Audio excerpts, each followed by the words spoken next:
Hi guys, welcome to Right Academy classes. मैं हूं रमेश कुमार और आज हम लोग इस वीडियो में करने वाले हैं मध्य प्रदेश का इतिहास, जिसमें से हम लोग पढ़ेंगे आज कौन सा राष्ट्रकूट। मोस्ट इम्पॉर्टेंट है एमपी के एग्जाम के पॉइंट ऑफ व्यू से, ओके, और प्लस इंडियन हिस्ट्री में भी। तो राष्ट्रकूट जो हम लोग मध्य प्रदेश के रिस्पेक्ट में पढ़ने वाले हैं वो डिफरेंट है जो दक्षिण भारत में आप राष्ट्रकूट पढ़ते हैं, जिसका संस्थापक दंती दुर्ग था। ओके, तो उसको डिस्कस करेंगे हम लोग दक्षिण भारत का भी प्लस। लेकिन पहले हम लोग एमपी के रिस्पेक्ट में देखते हैं कि एमपी में हमें कितना क्या पोर्शन पढ़ना है। तो एमपी में यदि देखें, ओके, तो जो राष्ट्रकूट थे ये कलचुरी शासकों के सामंत थे। कलचुरी शासकों के सामंत थे, ओके, परंतु बाद में बादामी के चालुक्यों के प्रति समर्पित हो गए। पहले इनके सामंत थे, बाद में किसके, बादामी के चालुक्य शासक जो थे, ठीक है, के प्रति क्या हो गए, समर्पित हो गए। अगर देखें कि एमपी में कहाँ पे इनका वर्णन मिलता है सबसे ज़्यादा और किस ज्योग्राफिकल रीजन से संबंधित है, तो बैतूल। ओके, बैतूल जिले के हमें यहाँ से एक प्रशस्ति मिली है, तिवाड़ खेड़ प्रशस्ति कहते हैं इसे, तिवाड़ खेड़ प्रशस्ति। ओके, इस प्रशस्ति से हमें 4 राष्ट्रकूट शासकों के नामों का उल्लेख मिला है, जिनमें सबसे पहले है दुर्गराज, ओके, दूसरे हैं गोविंदराज, तीसरे हैं स्वामी कराज,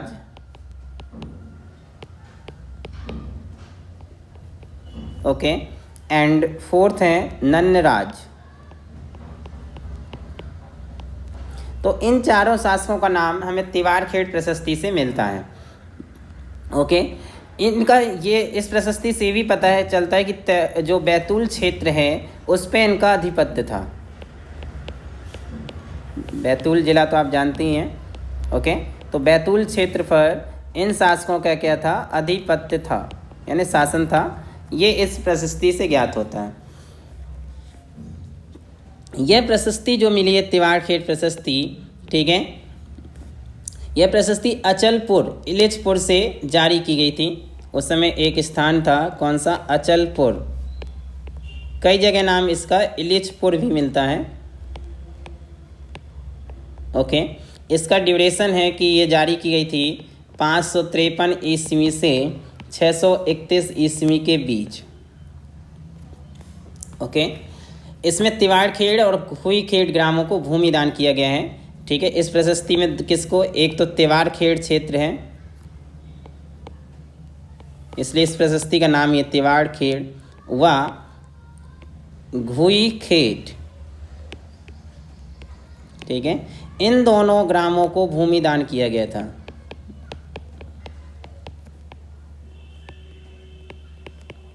इसमें ये उल्लेख है। यदि देखें हम द्वितीय प्रशस्ति, ये फर्स्ट प्रशस्ति थी जो हमें बैतूल से मिली। द्वितीय प्रशस्ति जो है यहीं पे मिली है, द्वितीय प्रशस्ति, ओके, लेकिन ये 709 से 710 के बीच की है। 709 से 710 ईस्वी के बीच की है। इसमें जो नन्नसूर शासक था या नन्नराज जो था, नन्नराज, इनके लिए एक नाम का उल्लेख है, युद्धसूर। ओके, युद्धसूर नाम का प्रयोग किया गया है। ये आपसे क्वेश्चन पूछा गया है पीवी में कि निम्नलिखित में कौन सा एक शासक युद्धसूर के नाम से प्रसिद्ध था, तो कौन सा था, नन्नराज। ओके, तो ये आपके लिए इम्पोर्टेंट है।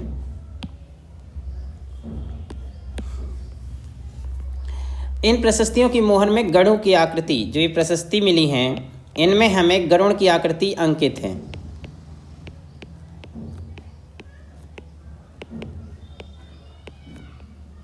ओके, जिससे हमें क्या पता चलता है कि ये जो शासक थे, ओके, किसके, यानी कि इनका राजकीय चिन्ह क्या है, था गरुड़। ओके, राजकीय चिन्ह क्या था, गरुड़, क्योंकि चूंकि इनका उल्लेख है तो राजकीय चिन्ह क्या हो गया आपका, गरुड़। ओके, बादामी के चालुक्य वंशी पुलकेशन द्वितीय ने दुर्गराज को चालुक्य राज्य का प्रधान राष्ट्रकूट या राज्यपाल नियुक्त किया था। ओके, तो जो चालुक्य शासक है कौन? पुलकेशन द्वितीय। आप इन्हें जानते हैं, हिस्ट्री में ही पढ़ेंगे। पुलकेशन द्वितीय ने हर्ष को नर्मदा नदी के तट पर हराया था। ठीक है, 611 से 642 ईस्वी।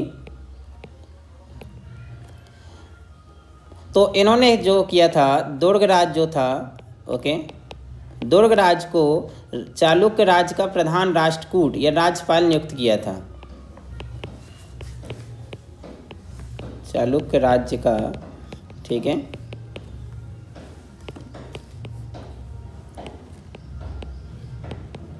प्रधान राष्ट्रकूट या कह सकते हैं राज्यपाल नियुक्त किया था। ओके,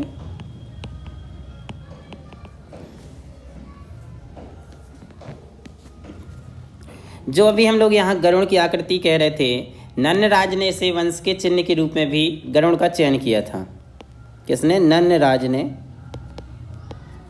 ओके, जो गरुड़ का चिन्ह है, इसे अपने वंश के रूप में इस चिन्ह का चयन किया कि वंश की वंश के चिन्ह यानी इंडिकेट करना, जिसे राजकीय चिन्ह मैंने पहले ही कहा था। ओके, तो नन्नराज का समय है 690 से 735 ईस्वी। अब नन्नराज जब यहाँ पे मध्य भारत में शासन कर रहा था, राष्ट्रकूट वंश का, ओके, इसी समय दक्षिण भारत में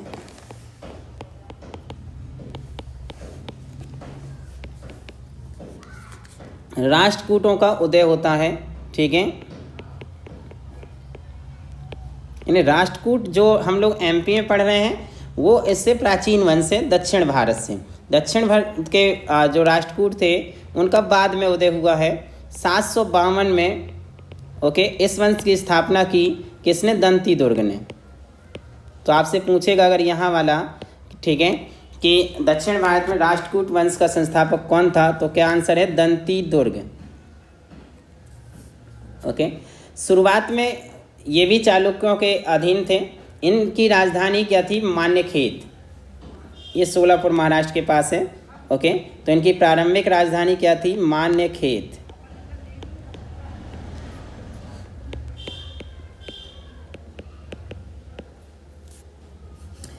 इस वंश में बहुत यानी कि प्रतापी शासक हुए हैं। उनमें से एक का नाम आप जानते होंगे, कौन सा? कृष्ण प्रथम। कृष्ण प्रथम को इसलिए आप जानते होंगे कि चूँकि कृष्ण प्रथम ने एक निर्माण कार्य करवाया जो एलोरा के प्रसिद्ध कैलाश मंदिर का निर्माण कराया था। ये आपके एग्जाम में पूछा जाता है। एलोरा के प्रसिद्ध कैलाश मंदिर का निर्माण कृष्ण प्रथम ने ही करवाया, जो, ठीक है, कौन थे? एक राष्ट्रकूट शासक थे। ये आपके लिए बहुत ही इम्पोर्टेंट इन्फॉर्मेशन है, इसे आप एग्जाम के लिए याद रखिएगा। इसके बाद बहुत सारे शासक हुए इसमें, ठीक है, जैसे ध्रुव, गोविंदराज, अमोघवर्ष, कृष्ण द्वितीय, इंद्र तृतीय। तो ये हमें सब हम लोग किसमें पढ़ेंगे? ओके, इंडियन हिस्ट्री में डिटेल से पढ़ेंगे। अब हम लोग देखते हैं मध्य वाले में थोड़े सा। कृष्ण प्रथम के बाद इसी में थोड़ी सा और डिटेल यदि देखें हम लोग, ठीक है, तो इसके बाद जो उत्तराधिकारी बनेगा वो बनेगा गोविंद द्वितीय। अब गोविंद द्वितीय को क्यों पढ़ रहे हैं? क्योंकि ये एमपी से रिलेटेड है थोड़ी सा। गोविंद द्वितीय ने, ठीक है,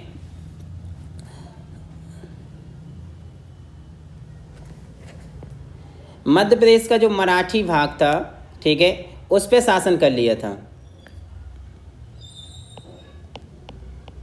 प्राचीन मध्य प्रदेश का जो मराठी भाग था उसको इसने कब्जे में कर लिया था। ओके, और जो ये दंती दुर्ग हमने पढ़ा था, दंती दुर्ग ने भी मध्य प्रदेश का कुछ क्षेत्र जैसे मालवा और पूर्वी मध्य प्रदेश पर अधिकार किया था। तो मालवा विजय को ऑलरेडी कौन कर चुके थे? दंती दुर्ग मालवा विजय कर चुके थे, मालवा को जीत चुके थे। दंती दुर्ग, ठीक है, गोविंद द्वितीय के बाद ध्रुव शासक बना। इसके बाद कौन बना? ध्रुव। और ध्रुव ने क्या किया था ठीक है, झांसी के वत्सराज को झांसी के निकट पराजित किया और ध्रुव के पश्चात उसका पुत्र जो गोविंद द्वितीय था, ध्रुव में एक चीज़ ये भी याद कर सकते हैं, इसने उज्जैन को भी जीता था। ओके, इसके बाद इसका पुत्र बनेगा कौन, गोविंद द्वितीय, सॉरी गोविंद तृतीय होंगे ये, गोविंद द्वितीय तो ऊपर हमने पढ़ा, गोविंद तृतीय। ओके, इनके मध्य प्रदेश में अनेक दान पात्र प्राप्त हुए हैं, दान पत्र, कौन से दान पत्र प्राप्त हुए हैं, ठीक है। और भोपाल और झांसी के मध्य बुंदेलखंड में इनका संघर्ष नागभट्ट द्वितीय से हुआ था। ओके, तो इनका एक संघर्ष हुआ था बुंदेलखंड में, बुंदेलखंड के प्रतिहार शासक किससे, नागभट्ट द्वितीय से।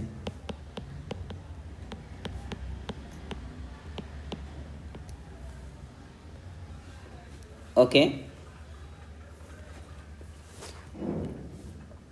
अगर देखें कि गोविंद तृतीय के बाद अब शासक कौन बनेगा, अमोघवर्ष। अमोघवर्ष अगला शासक है, ठीक है। इन्होंने एक ग्रंथ की रचना की है जिसे कविराज मार्ग, ठीक है, इनका एक ग्रंथ है, कौन सा, कविराज मार्ग। इन्होंने इस ग्रंथ की रचना खुद की है, एक ग्रंथ है, आप ये याद रखिएगा ना, आपसे पूछ सकता है कविराज मार्ग नामक ग्रंथ की रचना किसने की है, तो किसने की है, अमोघराज ने। हमने एक देखा था जब कलचुरी वंश पढ़ रहे थे, ठीक है ना, कलचुरी वंश हमने पढ़ा है बहुत डिटेल से। कलचुरी वंश अगर आप लोगों ने अभी तक वो वीडियो नहीं देखा है तो प्लीज़ जाके प्लेलिस्ट में देखिएगा, MPK में आपको वो वीडियो मिल जाएगा। तो हमने देखा था कलचुरी वंश का एक संवत जारी हुआ था कारीतलाई से, जो हमें मिला है, ठीक है। तो यहाँ से कारीतलाई से एक शिलालेख भी मिला है जिसमें हमें अमोघवर्ष का उल्लेख मिलता है, यानी ये कलचुरी वंश का एक शिलालेख है लेकिन उसमें हमें अमोघवर्ष का भी उल्लेख मिलता है, इसका भी उल्लेख उसमें है। ओके,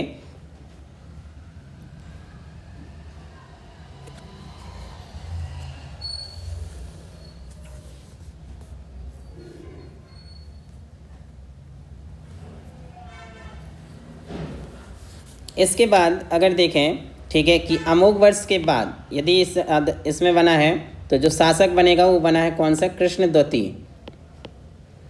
कौन, कृष्ण द्वितीय। कृष्ण द्वितीय ने कलचुरी राजा कोकल्य देव की पुत्री से विवाह किया था। त्रिपुरी के जो कलचुरी थे,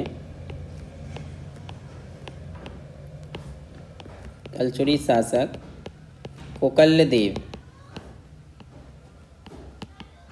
की पुत्री से विवाह किया। ओके, कृष्ण द्वितीय का संघर्ष कन्नौज के प्रतिहार राजा मिहिर भोज से भी हुआ था। ओके, और इनका संघर्ष किससे हुआ, मिहिर भोज, जो प्रतिहार शासक हैं, हम लोग इसे पढ़ेंगे अभी डिटेल से। ओके, प्रतिहार शासक, इनसे इनका संघर्ष हुआ था।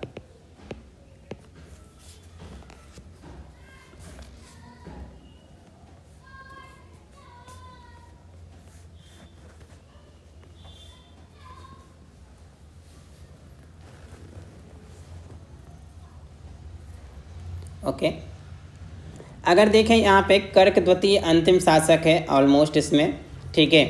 अंतिम शासक कौन सा, कर्क द्वितीय। इसको तैलप द्वितीय ने परास्त किया, चालुक्य के सामंत जो थे, कौन सा, तैलप द्वितीय, इसने परास्त किया और राष्ट्रकूटों के जो साम्राज्य था उस पर अधिकार कर लिया, और राष्ट्रकूटों का साम्राज्य यहाँ से क्या हो जाता है, नष्ट हो जाता है। तो आप राष्ट्रकूटों में इतना ही पढ़ना है आपको, ठीक है। सबसे इम्पोर्टेंट क्षेत्र है बैतूल वाला, आप ये याद रखिए कि राष्ट्रकूटों का जो शासन मध्य प्रदेश में पढ़ना है कहाँ, बैतूल क्षेत्र में। ये पहले कलचुरियों के सामंत थे, बाद में बादामी के चालुक्यों के प्रति समर्पित हो गए। ये चार शासक जो पढ़ना है हमें प्रशस्ति में मिलते हैं, दुर्गराज, गोविंदराज, स्वामीराज, नंदराज, ये याद रखिएगा। ये आपसे पूछ सकता है कि बैतूल में जो तिवारखेड़ प्रशस्ति मिली है उसमें किस निम्नलिखित एक शासक का उल्लेख नहीं है। ओके। फिर आपको ये पढ़ना थोड़ी सा गरुड़ की आकृति, ये इनका एक नाम याद रखना है, युद्धसूर। ओके। पुलकेशन द्वितीय, इन्होंने क्या किया था, दुर्गराज को चालुक्य राज का राज्यपाल नियुक्त किया। ओके। अब दक्षिण भारत के राष्ट्रकूटों में देखें, ओके, तो इन्हें इसका संस्थापक कौन है, दंती दुर्ग ने इस वंश की स्थापना की, संस्थापक है दंती दुर्ग। ओके। दंती दुर्ग ने मालवा विजय भी की थी। इनकी प्रारंभिक राजधानी क्या थी, मान्यखेत। इसके बाद यहाँ पे एक शासक आएंगे जो उत्तराधिकारी होंगे किसके, दंती दुर्ग के। ओके। और ये क्या है, इन्होंने एक निर्माण कराया, एलोरा के प्रसिद्ध कैलाश मंदिर का निर्माण कराया, तो ये आपको याद रखना है। ओके। गोविंद द्वितीय शासक बने जो मराठी भाग और को विजित किया था, मध्य प्रदेश के मराठी भाग को। ध्रुव ने उज्जैन को विजिता। ओके। ये याद रखिएगा, अमोघ वर्ष, ठीक है। एक राष्ट्रकूट शासक हैं जिन्होंने एक रचना की, कौन सी, कविराज मार्ग की। इनका नाम कलचुरी के जो कारी तलाई में हमें शिलालेख मिला है कटनी जिले के, उसमें भी इनका उल्लेख है। ओके। फिर कृष्ण द्वितीय जो त्रिपुरी कलचुरी को इन्होंने विवाह किया था। ओके। मेर भोज के साथ भी इनका संघर्ष हुआ था। अंतिम शासक कौन है, कृष्ण कर्क द्वितीय। ओके गाइस, तो हम लोगों ने राष्ट्रकूट जो था एमपी के रिस्पेक्ट में पूरा कर लिया, प्लस हमने दक्षिण भारत का भी कवर किया है। होप आपको ये वीडियो पसंद आ रहे होंगे। प्लीज़ अपने दोस्तों में इन्हें ज़्यादा से ज़्यादा शेयर करें और चैनल को सब्सक्राइब कर लें और बेल आइकन को भी ज़रूर प्रेस करिएगा ताकि आपको सभी वीडियो की नोटिफिकेशन मिल सके। Okay, thank you.